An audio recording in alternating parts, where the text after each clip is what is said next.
10வது மாதம் ஒரு தாய் என்ன பண்ணணும்?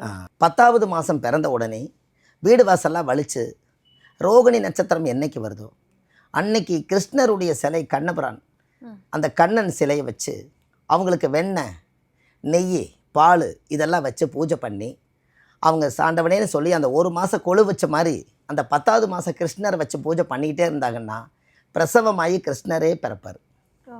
என்னங்கம்மா? கிருஷ்ணரே பிறப்பார். அப்போ இவ்வளவு நாள் அந்த 10 மாதம் தவம் இருந்த குழந்தைய அந்த கிருஷ்ணர் மாதிரியே அந்த குழந்தை பிறந்து இந்த 10வது மாதம் தாய் உயிர் தப்பிச்சு பிறக்கும் குழந்தையும் உயிர் தப்பிச்சு அந்த ஜாதகம் சுத்தமாகி அது நாட்டுக்கும் வீட்டுக்கும் புண்ணியம் செய்யும் இல்லைங்களா?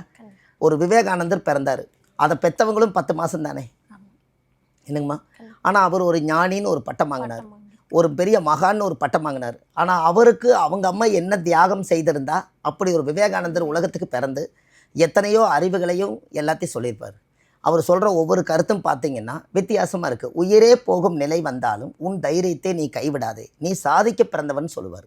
இது ஒன்று போது இல்லைங்களா வார்த்தை? என்னங்க?